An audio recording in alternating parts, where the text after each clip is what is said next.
नमस्कार। डीडी बिहार के कार्यक्रम सरोकार में आपका बहुत बहुत स्वागत।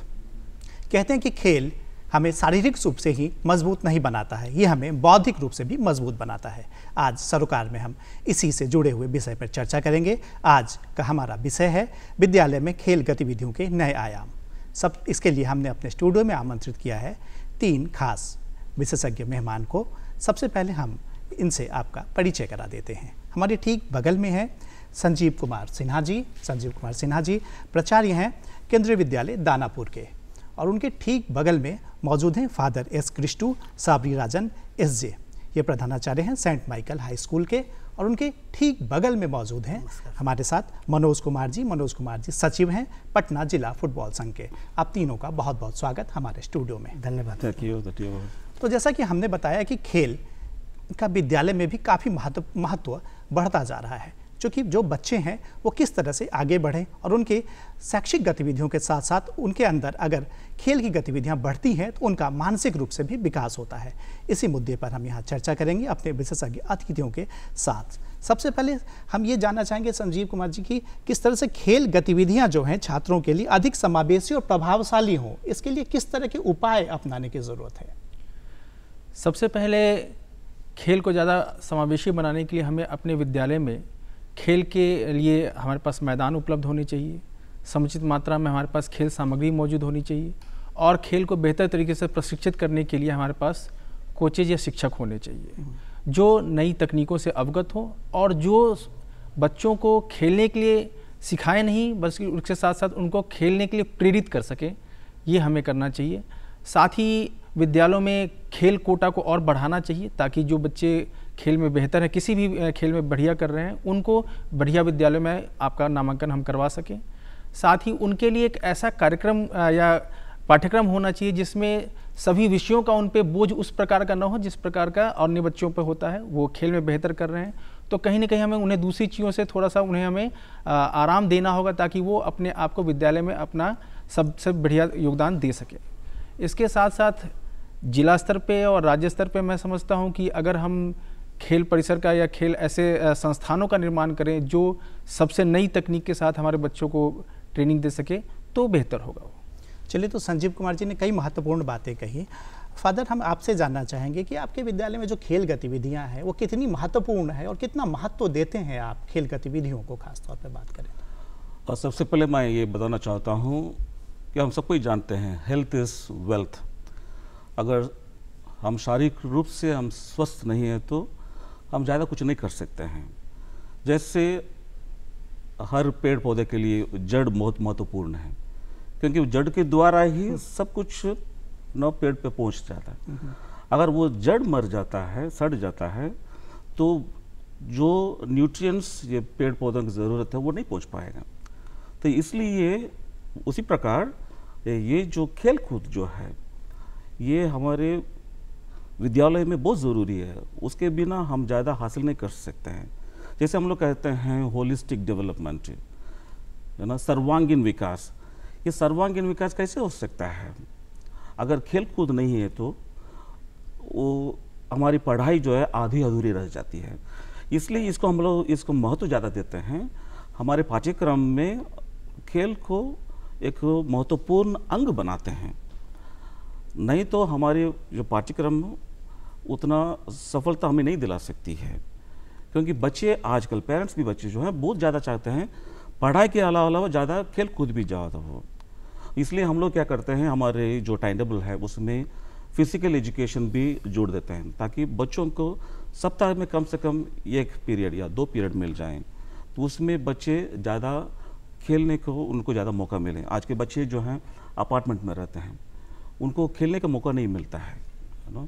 जब स्कूल आते हैं हमारे यहाँ पे तो ज़्यादा बड़ा सा विशाल मैदान है, फुटबॉल कोर्ट है, बास्केटबॉल कोर्ट है, वॉलीबॉल कोर्ट है, तो बच्चों को खेलने को बहुत हम लोग मौका देते हैं। तो इसलिए हम लोग समझते हैं ये पढ़ाई के साथ साथ ये खेल कूद भी होना बहुत ज़रूरी है। चलिए, काफ़ी महत्वपूर्ण बात है आपने कही कि भाई अभी जो आपने ये भी बताया कि अब का जो माहौल है, आज का जो माहौल है, वैसे में बच्चे अपार्टमेंट में रहते हैं, अपार्टमेंट कल्चर और खेल के मैदान घटते जा रहे हैं। वैसे में स्कूलों की जवाबदेही और जिम्मेदारी दोनों बनती है कि भाई आप खेल का ग्राउंड भी दें और खेलों को भी विकसित करें अपने परिसर में। हमारे साथ मनोज कुमार जी जुड़े हुए हैं। मनोज जी, हम ये जानना चाहेंगे कि जैसा भी फादर ने बताया कि भाई आज के दौर में महत्व और भी बढ़ जाता है कि बहुत सारे बच्चे जो हैं वो वैसे कल्चर से आते हैं, जो अपार्टमेंट कल्चर है, वो फ्लैट में रहते हैं, छोटे कमरों में रहते हैं, तो वहाँ से आते हैं और ग्राउंड नहीं मिलता उनको खेलने के लिए। तो अगर हम देखें तो अगर हम ये बात करें कि भाई किस तरह से की गतिविधियाँ होनी चाहिए विद्यालय परिसर में, और कैसे एक कोच के तौर पे आप देखते हैं कि खेल के कोच लगातार आप रहे हैं, तो किस तरह से देखते हैं कि कैसे उसे आगे बढ़ाया जा सकता है? देखिए विवेक जी, सबसे पहले तो जैसे पढ़ाई के लिए स्कूल जाना जरूरी है, उसी प्रकार बच्चों को खेलना भी जरूरी है। और जो बच्चे स्कूल में होमवर्क मिलता है, होमवर्क के लिए उनको टास्क मिलता है, तो बच्चे को उसी तरह खेल के लिए भी तत्पर करना चाहिए, प्रेरित करना चाहिए विद्यालय को। बच्चे जो छोटे बच्चे हैं उनको कम से कम बड़े बड़े खिलाड़ियों का नाम बताना चाहिए, उनको आउटडोर में ले जाना चाहिए। अगर खेलते नहीं हैं तो कम से कम दौड़ने के लिए, कूदने के लिए उनको प्रेरित करना चाहिए, और उनमें से सोचना चाहिए कि किस तरीके के ये खिलाड़ी बन सकते हैं, उनको आकलन करना है और उसमें से उनको चुन के अच्छा ट्रेनिंग देना चाहिए और अच्छे कोच रखना चाहिए, जिससे उनका भविष्य, क्योंकि आजकल फुटबॉल में कैरियर बहुत है और जो भी इंटरनेशनल लेवल के प्लेयर बनते हैं उनका 22 से 25-30 तक ही है, और स्कूल में 15-16 साल तक के बच्चे रहते हैं। तो स्कूल से ही प्रेरणा मिलेगी खेलने की, तभी वो आगे जाके इंटरनेशनल लेवल या नेशनल लेवल तक जा सकते हैं। इसलिए स्कूल महत्वपूर्ण चीज़ है कि खेलने के लिए उनको संसाधन चाहिए। चलिए, तो स्कूल काफ़ी महत्वपूर्ण है और प्रेरणा जो है स्कूल से मिलनी चाहिए। संजीव जी, हम ये जानना चाहेंगे कि भाई जैसा इन्होंने कहा कि प्रेरणा जो है स्कूल से मिलनी चाहिए, लेकिन अभिभावक जो हैं वो कई बार ऐसा लगता है कि भाई जो अभिभावक हैं वो ज़्यादातर जो है वो पाठ्यक्रम के ऊपर फोकस करते हैं, भाई कि किताबी पढ़ाई ज़्यादा हो, खेल की गतिविधियाँ कम हो। वैसे में कैसे अभिभावकों को प्रेरित किया जाए कि वो इस और कदम बढ़ाएं?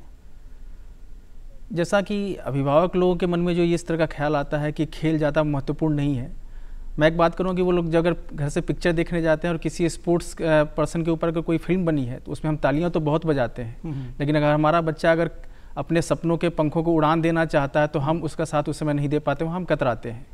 सबसे पहले उनको अपनी सोच बदलनी होगी कि बच्चा जिस भी क्षेत्र में बढ़िया करना चाहता है उसकी किस क्षेत्र में प्रतिभा है। अगर हम अपने बच्चे के प्रतिभा को पहचाना है तो उसको हम प्रेरित करें, आगे बढ़ करके उसको हम खेलने का मौका दें।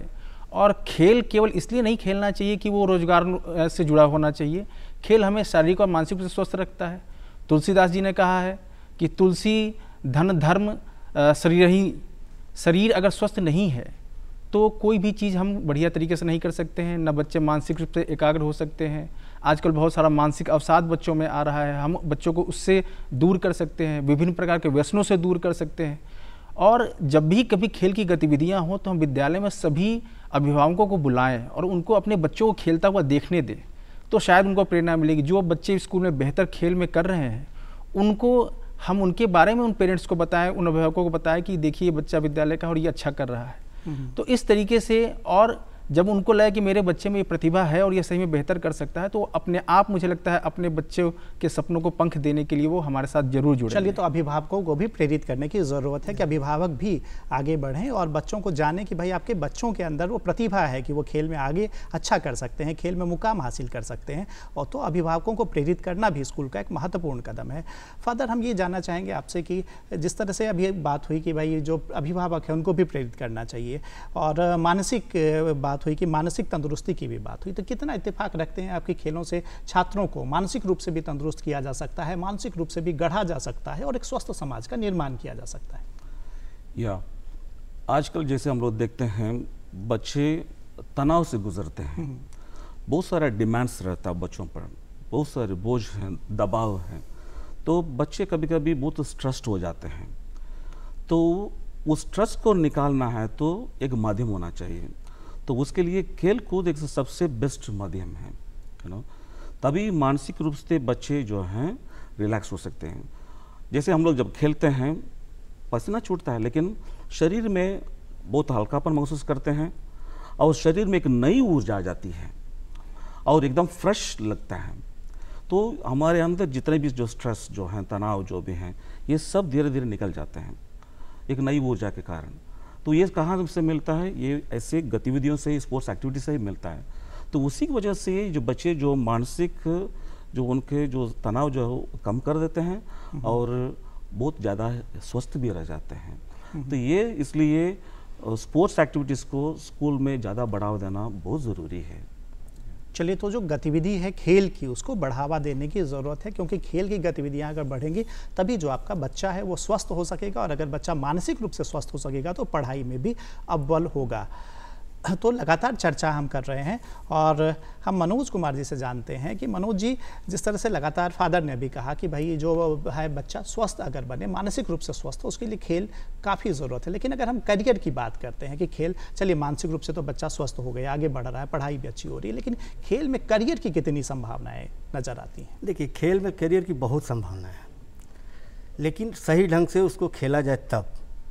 करियर तो पढ़ाई जिस तरह ज़रूरी है उस तरह खेल ज़रूरी है। हमने इसके पहले भी बताया कि पढ़ाई के साथ साथ खेल भी बहुत ज़रूरी है। सर ने भी बताया कि मानसिक और शारीरिक दोनों रूप से स्वस्थ होने के लिए खेलना बहुत ज़रूरी है। तो कैरियर, आपको पता होगा, बहुत सारे खिलाड़ी ऐसे हैं जो पढ़ाई कम किए हैं लेकिन बहुत नाम आगे गए हैं। और कैरियर के लिए खेलना तो ज़रूरी है, उसके साथ साथ पढ़ना ज़रूरी है। इसलिए इसमें कैरियर बहुत है। कोचेज के रूप में आप कैरियर बना सकते हैं, प्लेयर के रूप में आप कैरियर बना सकते हैं, और इसके साथ साथ आप हेल्थ इंस्ट्रक्टर बन सकते हैं, फिजियो बन सकते हैं। तो इसलिए खेल से कैरियर की कमी नहीं है, बहुत सारा इसके लिए आगे का रास्ता है। लेकिन आपको सही रास्ता के लिए पहले स्कूल से ही आपको ट्रेंड होना पड़ेगा, अच्छे ट्रेनर के बीच रहना पड़ेगा।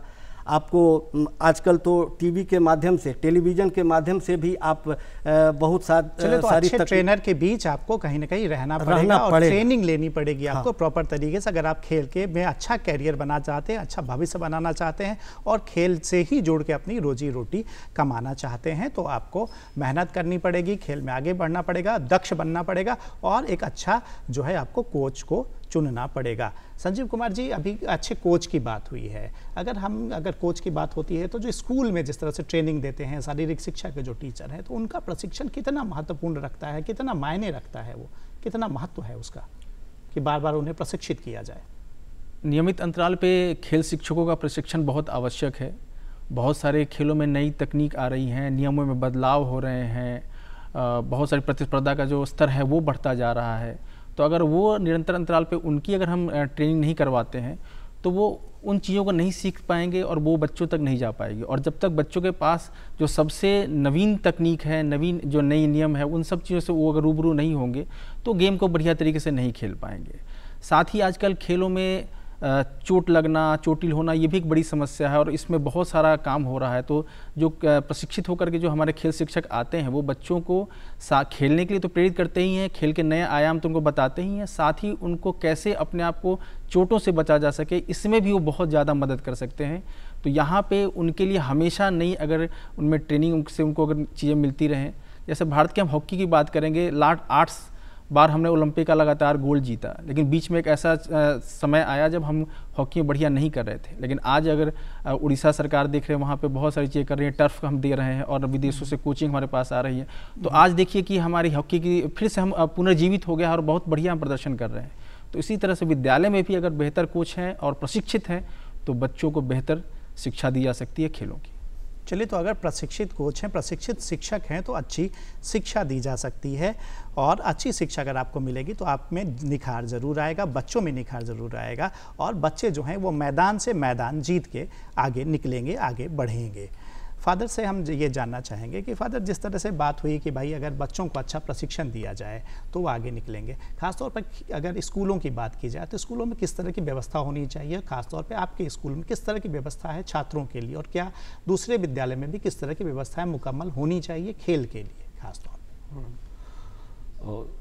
जिस स्कूल से मैं आ रहा हूँ, जहाँ मैं प्रिंसिपल हूँ, वहाँ पे पढ़ाई के साथ साथ स्पोर्ट्स को ज़्यादा प्राथमिकता दी जाती है जी, और उसी के लिए हमारा स्कूल भी जाना जाता है। और हमारे स्कूल में अभी 7 फिजिकल एजुकेशन टीचर्स रहते हैं और बच्चे जो हैं आज उनका इंटरेस्ट बहुत है। कोई इंडोर खेलना चाहता है, कोई आउटडोर खेलना चाहता है, कोई टीटी में इंटरेस्टेड है, कोई फुटबॉल में इंटरेस्टेड है, कोई बास्केटबॉल में इंटरेस्टेड है, कोई स्विमिंग में इंटरेस्टेड है। तो ऐसे इंटरेस्टेड बच्चों को मौका प्रदान करना ये स्कूल की जिम्मेदारी होती है। तो वही काम हम लोग करते हैं। जैसे हमारे विद्यालय में 2 बड़े मैदान रहते हैं जिसमें बच्चे फुटबॉल खेलते हैं, क्रिकेट खेलते हैं, और 2 बास्केटबॉल कोच रहते हैं, 2 बच्चे रोज़ खेलते हैं, वॉलीबॉल खेलते हैं, टीटीज़ के बहुत सारे बोर्ड्स बना कर रखा हुआ है, तो बच्चे खेलते हैं। तो इसलिए जो है बच्चे ज़्यादा इंटरेस्टेड होते हैं। और साथ साथ हम लोग क्या करते हैं, एक्सपोजर भी देते हैं। जैसे इंटर स्कूल कॉम्पिटिशन रहता है, तो बच्चे बाहर भी जाते हैं, दूसरे स्कूल के साथ compete करते हैं, तो वहाँ पे जीत के आते हैं, तो उनको भी अच्छा लगता है। और जैसे CBSE क्लस्टर है, SGFI है, इसमें भी बच्चे जाते हैं, तो इससे बच्चों को आगे बढ़ने के लिए उनको बहुत सारा मौका मिलता है, अपॉर्चुनिटीज मिलते हैं। तो यही काम हम लोग देते हैं, बच्चों को सुविधाएं देते हैं, अपॉर्चुनिटीज देते हैं, और बच्चे खुश भी रहते हैं और पेरेंट्स भी खुश रहते हैं, और बच्चे स्वस्थ भी रहते हैं, तंदुरुस्त रहते हैं। चलिए, तो एक प्रतियोगिता का जो माहौल है वो आप देते हैं, और प्रतियोगिता का माहौल भी होना चाहिए खेल की गतिविधियों के साथ, कि जिसमें बच्चे कंपटीशन हो, आपस में प्रतियोगिता कर सकें और उससे आगे बढ़ सकें। मनोज जी, हम ये जानना चाहेंगे मनोज जी कि जिस तरह से समय बदल रहा है, हर चीज़ें डिजिटल होती जा रही हैं, तो जो खेल प्रशिक्षण की तकनीक है वो भी कई तरह से डिजिटल हुई है अभी। तो जो डिजिटल हुई है तकनीक, उसमें क्या अंतर आया है? पहले की जो तकनीक थी, अब जो डिजिटल हुई है वो तकनीक, कितना क्या आसानी हुई है? अगर आसानी हुई है तो किस तरह से आसानी हो रही है प्रशिक्षण के तौर पे?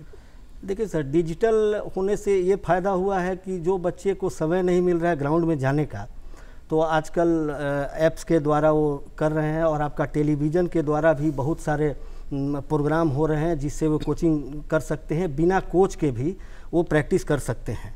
लेकिन वो तकनीक ही जानेंगे, लेकिन खेलने के लिए जो उनको चाहिए वो ग्राउंड में जाएंगे तभी प्रैक्टिकल बिना हुए खिलाड़ी आगे नहीं बढ़ सकता है। तकनीक से केवल आप तकनीक से सुधार ला सकते हैं खेल में, लेकिन आगे बढ़ने के लिए आपको प्रैक्टिकल ज़रूरी है, और प्रैक्टिकल के लिए ग्राउंड में जाना बेशक ही निहायत ज़रूरी है। जब तक ग्राउंड नहीं मिलेगा आपको, तकनीक से आपको यही फ़ायदा होगा कि आप अस्वस्थ नहीं होंगे, स्वस्थ होंगे। लेकिन तकनीक से आप खेल में सुधार ला सकते हैं, खेल को आगे नहीं बढ़ा सकते हैं। यानी कई जो बारीकियां हैं वो आप सीख सकते हैं। कई बारीकियां हैं, वो तकनीक जो नई तकनीक आई है, जिस तरह से डिजिटलाइजेशन हुआ है, तो जो डिजिटल तकनीक आई है उससे आप बिना एक प्रशिक्षक के, बिना कोच के, जो डिजिटल प्रशिक्षण जिस तरह से मिल रहा है, उससे आप कई तकनीक भी सीख सकते हैं और उसके बाद फिर मैदान में उतर सकते हैं। हम संजीव जी ये जानना चाहेंगे कि जिस तरह से लगातार बात हुई कि भाई अब नई तकनीक आ गई है, डिजिटलाइजेशन हो रहा है, और ये खेल में भी कई डिजिटल कोच आ गए हैं जो आपको सिखाते रहते हैं, लेकिन इनके साथ साथ हमारी जो पुरानी विधि थी, जिस तरह से योगा और ध्यान, तो इनका क्या महत्व है आज? योग को तो आप खेल से अलग करके देख ही नहीं सकते। मुझे लगता है जब तक हम मानसिक रूप से हमारे अंदर एकाग्रता नहीं आती है, और उसके लिए योग बहुत उसमें अहम भूमिका अदा करता है, और जब तक आप मानसिक रूप से एकाग्र नहीं है, आपका शरीर ऊर्जावान नहीं है, आप किसी भी खेल को आप सीख ही नहीं सकते, खेल में आगे बढ़ ही नहीं सकते। तो नई तकनीकें आ रही हैं, वो हमें हमारी गलतियों को कम समय में बताए थे कि हम क्या गलतियां कर रहे हैं, उससे सुधार कैसे किया जा सकता है। आप उसका रिप्ले देख करके अपने आप में सुधार कर सकते हैं। लेकिन अगर आप पुरानी जो हमारी पद्धति है और जो योग हमारा, जिससे हमें खेल को एक आधार प्रदान करता है, अगर वह है तो एक तरह से आपका वो केक का बेस की तरीके से है, आधार के रूप में है। आप उस पर जिस तरह का भी फ्लेवर लगाना चाहते हैं वो लगा सकते हैं, लेकिन इसके लिए आपको खेल खेलना और योग को उसके साथ रखना बहुत ज़रूरी है। वो आपको शारीरिक और मानसिक रूप के साथ स्वस्थ रखने के साथ साथ बौद्धिक भी आपका विकास करता है, और किसी भी खेल में आगे जाने के लिए मैं मानता हूँ कि ये सब चीज़ें निहायत ज़रूरी है। चलिए, तो योग भी काफ़ी ज़रूरत है। अगर आप किसी खेल में हैं तो योगा काफ़ी आपकी जो है बुद्धि उसको बढ़ाता है, नियंत्रित करता है, और आप में कई तरह की क्षमताएं बढ़ता है कि खेल में आप बेहतर कर सकते हैं। तो योगा भी काफ़ी ज़रूरी है। भारत की जो प्राचीन पद्धति रही है वो भी काफ़ी ज़रूरी है। कहते हैं कि एक खेल जो है वो कई तरह के गुण आदमी के अंदर डालता है, खिलाड़ी के अंदर डालता है, और एक उसमें सबसे बड़ा जो गुण है वो है नेतृत्व का गुण, लीडरशिप। हम फादर से ये जानना चाहेंगे कि फादर आप ये बताएं कि जो नेतृत्व का गुण है वो खेल के द्वारा कैसे विकसित किया जाता है। खासतौर पे आप बच्चों को जिस तरह से पढ़ाते हैं, बच्चों को देखते हैं, बच्चों को निखारने की जिम्मेदारी आप लोगों के ऊपर होती है, तो नेतृत्व का गुण विकसित करना काफ़ी महत्वपूर्ण हो जाता है ऐसे में। तो खेल के द्वारा नेतृत्व का जो गुण है, लीडरशिप का जो गुण है, उसे कैसे विकसित किया जाता है? आपने सही कहा था, अगर बच्चे खेल कूद के ज़रिए कुछ हासिल करते हैं तो सबसे पहले वो नेतृत्व के गुण वो हासिल करते हैं, और मैं अलग दृष्टिकोण से देखना चाहता हूँ। सबसे पहले बच्चे जो हैं पर्सनल लीडरशिप को हासिल करते हैं। ये पर्सनल लीडरशिप क्या होता है? व्यक्तिगत रूप से खुद में वो पाते हैं, वो मोटिवेशन को देखते हैं, आत्मविश्वास को वो पाते हैं, गोल को देखते हैं, है ना। अगर कोई बच्चा या कोई भी कैप्टन मोटिवेटेड नहीं है, वो दूसरों को मोटिवेशन नहीं दे सकता है। अगर कोई कैप्टन जो खिलाड़ी उसमें आत्मविश्वास की कमी है, वो अपने सहपाठियों के बीच में उनके मन में आत्मविश्वास नहीं दे सकता है। सो ये सेल्फ डिसिप्लिन बहुत ज़रूरी है उसी में। अगर डिसिप्लिन नहीं है तो हम दूसरों को डिसिप्लिन नहीं दे सकते हैं। सो ये पर्सनल लीडरशिप होता है। दूसरा एक होता है इंटरपर्सनल लीडरशिप होता है, क्योंकि हम लोग अगर मान लीजिए कोई क्रिकेट का टीम रहता है, 11 खिलाड़ी रहते हैं, उसमें अगर अलग अलग डायरेक्शन में वो लोग खेलेंगे तो उसमें वो कुछ हासिल नहीं कर पाएंगे। तो एक दूसरे का संवाद होना चाहिए, कम्युनिकेशन इज़ वेरी इंपॉर्टेंट। और साथ साथ अगर कोई समस्या आ जाती है, कॉन्फ्लिक्ट रेजोल्यूशन होना चाहिए, प्रॉब्लम सॉल्विंग होना चाहिए वहाँ पे, और एक दूसरे के साथ कोलैबोरेशन होना चाहिए, सहयोग देना चाहिए। तो ये सब बच्चों में अपने आप आ जाता है जब एक साथ रहते हैं। और साथ दूसरे के साथ और क्या होता है, एक स्ट्रैटेजिक लीडरशिप आता है, क्योंकि ये जब खेलने जाते हैं वो स्ट्रैटेजी बहुत ज़रूरी है ना। अगर कोई कैप्टन रहता है, कोई लीडर रहता है, वो बिना स्ट्रैटेजी के वो कोई भी खेल को वो अप्रोच नहीं कर सकता है। लेकिन वो उसमें अंदर से आ जाता है, साथ साथ जब वो दूसरे के साथ जब प्लान करता है तो वो स्ट्रैटेजी आ जाती है। तो ये एक गुण है। तो ये सब जो है हम लोग बच्चों में देखना चाहते हैं। और साथ साथ टीम लीडरशिप एक ज़रूरी है, क्योंकि एक टीम है, एक मकसद को लेके जाते हैं, अब उसको हासिल करने के लिए एक साथ खेलना ज़रूरी है, एक साथ आना, एक प्लेटफॉर्म आना, उसको पाना ज़रूरी है। तो ये जो लीडरशिप स्किल्स जो हैं हम लोग बच्चों को कॉन्शियसली उनको बताते हैं, बेटा ये सब में तुमको आगे बढ़ना है। खेल तो खेल ठीक है, लेकिन साथ साथ ये जो डेवलप स्किल्स जो है लीडरशिप क्वालिटी से, इसको अपने आप में डेवलप करना बहुत ज़रूरी है। तो खेल के जरिए कहीं ना कहीं जो नेतृत्व का गुण है वो भी आता है, नेतृत्व का गुण आता है, और लीडरशिप क्वालिटी जो है वो आगे बढ़ती है खेलों के द्वारा, जैसा कि फादर क्रिस्टो ने अभी बताया हमें। मनोज जी, हम आपसे ये जानना चाहेंगे, जैसा फादर ने बताया कि भाई लीडरशिप क्वालिटी जो है वो बढ़ती है, हम आपसे ये जानना चाहेंगे कि किस तरह से अभी जो है अंतर्राष्ट्रीय स्तर पर किस तरह के प्रयोग हो रहे हैं खासतौर पर खेलों में, और अपने बिहार में किन प्रयोगों को लागू करने की ज़रूरत है, लागू करने की आवश्यकता है, खासतौर पर स्कूल के संदर्भ में अगर हम बात करें तो। देखिए विवेक जी, मैं कहना चाहूँगा एशियाई खेल में शामिल शतरंज और ओलंपियाड में शामिल मार्शल आर्ट के कई कैटेगरी हैं, उन्हें बिहार के विद्यालयों में शामिल करना चाहिए, जिससे बच्चों का आगे उसमें भविष्य है। इसलिए कि नए खेल से आगे के लिए ज़्यादा उसको बेहतर मौका मिलेगा। बहुत कम आदमी अभी उसको मार्शल आर्ट को जानते हैं, और मार्शल आर्ट के आने से बिहार के खेल में, और सबसे बड़ी बात है कि 1996 में यहाँ Asian school football championship Patna में हुई थी। तो फुटबॉल से आसान हम किसी गेम को नहीं जानते, इसको सभी स्कूल में एकदम कंपलसरी करना चाहिए। इससे मानसिक और शारीरिक रूप से बच्चे दक्ष होते हैं, मजबूत होते हैं, और इसमें ज़्यादा समय भी टेकिंग नहीं होता है, ज़्यादा कोचेज की भी ज़रूरत नहीं है। अगर एक कोच होंगे तो फिटनेस भी कराएंगे, फुटबॉल का प्रैक्टिस भी कराएंगे। इसलिए मार्शल आर्ट, शतरंज और ये फुटबॉल तो सबसे आसान गेम है, जिसको हर एक विद्यालय में होना चाहिए। चलिए, तो फुटबॉल जो है वो हर एक विद्यालय में होना चाहिए, ये कहना है मनोज कुमार जी का। संजीव जी, हम आपसे ये जानना चाहेंगे कि आपका जो विद्यालय है खास तौर पे, वहाँ दोनों तरह के लोग आते हैं, यानी शहरी जो बच्चे हैं वो भी आते हैं और ग्रामीण परिवेश के जो बच्चे हैं वो भी आते हैं। तो क्या अंतर होता है ग्रामीण परिवेश के बच्चों में और जो शहरी परिवेश के बच्चे हैं उनमें, खास तौर पे खेल की गतिविधियों को देखें, खेल की मानसिकता को देखें तो? खेलना तो दोनों ही क्षेत्र के बच्चे चाहते हैं, लेकिन जो एक मूलभूत अंतर दोनों में आता है, जो हमारे शहरी क्षेत्र के बच्चे हैं उनके पास तकनीक का, कौन कौन से खिलाड़ी उस खेल को खेलते हैं, इन सब के बारे में ज़्यादा जानकारी उनकी थियोरेटिकल होती है। और जो गांव से आते हैं, उन्होंने गांव में खुला क्षेत्र देखा हुआ होता है, तो उन्होंने खेल को खेल करके देखा होता है, तो उनके पास प्रायोगिक ज्ञान ज़्यादा बढ़िया होता है। और जब दोनों का एक आपस में समावेश होता है तो गांव के बच्चों की जो खेलने की चीज़ें हैं वो और शहर के बच्चों की तकनीक जब मिलती है तो एक नई टीम का निर्माण होता है, जिसके पास हर तरह का कौशल मौजूद होता है। और बच्चों को जब खेल के मैदान में हम भेजते हैं, जैसे कि स्वामी विवेकानंद जी ने एक जगह कहा है कि अगर आप जब खेल रहे होते हैं, किसी बॉल को किक कर रहे होते हैं, उस समय आप ईश्वरीय शक्ति के सबसे ज़्यादा करीब होते हैं। तो बच्चों को हम अपने विद्यालय में उस तरह से उनका एक माहौल देते हैं। शाम को उनको या शाम के समय की कोचिंग अलग से सुनिश्चित करते हैं और दोनों ही बच्चों का सम्मिश्रण होता है और एक विद्यालय के लिए बेहतर टीम का हम निर्माण कर पाते हैं। चलिए, तो ग्रामीण बच्चे और जो शहरी बच्चे हैं, दोनों को खेल के प्रति रुचि उनकी काफ़ी गहरी होती है। फादर क्रिस्टो, हम ये जानना चाहेंगे आपसे कि जिस तरह से अब बात हुई, हम लोगों ने चर्चा की कि भाई तकनीक काफ़ी बदल रहा है और जो एआई का ज़माना आ रहा है, तो क्या लगता है आने वाला जो समय है वो कितना परिवर्तन आएगा इससे एआई के ज़रिए, ख़ासतौर पर खेल की बात अगर हम करें, खेल के मैदानों की बात अगर हम करें तो स्कूल में?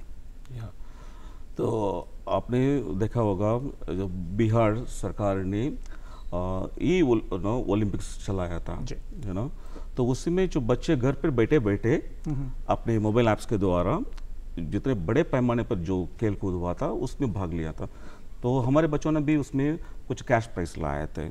तो जो बच्चे एक्चुअली जिनको बाहर जाके खेलने के जो मौका नहीं मिलता है ना, तो वो एक्चुअली वो घर पे बैठ के भी खेल सकते हैं, लेकिन उसके कुछ नेगेटिव्स भी हो सकते हैं, ड्रॉबैक्स भी हो सकते हैं। लेकिन अभी जो है ये तकनीक जानने के लिए आपको टेक्नोलॉजी को अपनाना ज़रूरी है। इसलिए बहुत सारे आजकल जैसे आर्टिफिशियल इंटेलिजेंस जो है, इसके ज़रिए इन्फॉर्मेशन बहुत आता है, तकनीक भी ज़्यादा बच्चे जानने को उनको बहुत सारा मौका मिलता है। अब उसी को अपनाएंगे तो एक नयापन आ सकता है, क्रिएटिविटी आ सकता है, इनोवेशन आ सकता है टेक्नोलॉजी के ज़रिए। और बच्चे जो हैं अपने गेम में जो भी गतिविधियां हैं, जो भी स्पोर्ट्स एक्टिविटीज़ में वो जो भाग लेते हैं, उसमें अच्छा प्रदर्शन कर सकते हैं वो। इसलिए टेक्नोलॉजी को भी अपनाना भी बहुत ज़रूरी होती है। चलिए, तो तकनीक को अपनाना जो है वो भी काफ़ी ज़रूरी हो जाता है। मनोज जी, कितना इत्तेफाक रखते हैं? फादर ने भी कहा कि भाई जो तकनीक आ रही है उससे एक बड़ा परिवर्तन आ रहा है कहीं ना कहीं। कितना इत्तेफाक रखते हैं कि आने वाले वक्त में तकनीक के सहारे बिहार की खेल प्रतिभाएं कितनी बदलेंगी? देखिए, तकनीक अब तो आगे आगे जो देखिएगा तो आगे आगे तकनीक तो बढ़ते ही जाएगा और नया नया तकनीक सभी गेम्स में आ रहे हैं। यहाँ तक कि हम लोग फुटबॉल से रिलेटेड हैं, फुटबॉल में भी ऐसे तकनीक आए हैं। पहले होते थे, हम लोग के समय में कोचे जाते थे, आप राउंड लगाइए, 2 राउंड लगाइए, 4 राउंड लगाइए, एक्सरसाइज कीजिए और खेलिए। अभी नया तकनीक आने से पहले आपको स्ट्रेचिंग करना है, स्ट्रेचिंग के बाद से आपको रेस्ट करना है। अब नए नए कोच के नए नए तकनीक, आप तुरंत फुटबॉल नहीं खेल सकते हैं, आपका स्ट्रेंथ कम हो जाएगा। लेकिन हमारे समझ से फील्ड गेम जो है, फील्ड गेम में तकनीक से ज़्यादा शारीरिक दक्षता की ज़रूरत है, उसी से आगे आप बढ़ सकते हैं। चलिए, शारीरिक दक्षता की कहीं ना कहीं ज़रूरत है। फादर, एक छोटा सा सवाल ये हम आपसे लेना चाहेंगे कि किस तरह से जो लड़कियां हैं, लड़कियों का कितना रुझान रहता है, खासतौर पर स्कूलों की बात करें तो? जैसे हमारे स्कूल में जब मैं देखता हूँ, लड़कियां बहुत ज़्यादा इंटरेस्ट लेती हैं, रुचि रखती हैं खेल कूद में। और मुझे उम्मीद है बाकी स्कूल में भी हो सकता है, लेकिन जहाँ तक मैं अपने स्कूल में देखता हूँ, हर कंपटीशन में, हर फील्ड में बच्चे लोग आगे रहती हैं। और हम ये भी सुनिश्चित करते हैं जितना लड़कों को मिलता है मौका, उतना लड़कियों को मिलना चाहिए। उसमें कोई कॉम्प्रोमाइज़ हम नहीं कर सकते हैं। और उसी से क्या है, बच्चे जो लड़कियों में भी आत्मविश्वास आ जाता है, वो भी लीडर्स बनती हैं, कैप्टन्स बनती हैं और वो टीम को बाहर आगे ले जाती हैं। तो इसलिए, और साथ साथ उनके फिज़िकल फिटनेस के लिए भी ज़रूरी है, उनके हेल्थ के लिए भी ये खेल कुछ ज़रूरी है। और आजकल के बहुत सारी लड़कियां भी बहुत कॉन्शियस हैं अपने हेल्थ के बारे में। तो इसलिए हम भी उतना ज़्यादा ही जोर देते हैं, बच्चे लड़कियां खास करके फील्ड में जाएं, खेलें, कोशिश से अपने सब लड़के साथियों के साथ खुश रहें, स्वस्थ रहें। तो वही हम लोग चाहते हैं हमेशा और बच्चों के लिए। चलिए, तो खुश रहें, स्वस्थ रहें। काफ़ी महत्वपूर्ण चर्चा हुई आज के लिए और हम ये समझते हैं कि हमारे जो दर्शक हैं, खासतौर पे जो छात्र हैं, अभिभावक हैं, उन्हें काफ़ी महत्वपूर्ण जानकारी मिली होगी इस चर्चा के माध्यम से। आप तीनों हमारे स्टूडियो में आए, इसलिए आपसे और महत्वपूर्ण समय निकाला, बहुत बहुत शुक्रिया आप तीनों का। धन्यवाद। धन्यवाद। तो इस चर्चा में हमने ये जाना कि विद्यालय में जो नई खेल गतिविधियां हैं वो किस तरह से, आने वाले समय में जो खेल गतिविधियां हैं वो किस तरह से होंगी और बिहार के खेलों को कैसे एक नया आयाम मिलेगा। फिर हम हाजिर होंगे सरोकार के अगले अंक में किसी नए चर्चा के साथ। तब तक के लिए मुझे दीजिए इजाज़त। नमस्कार।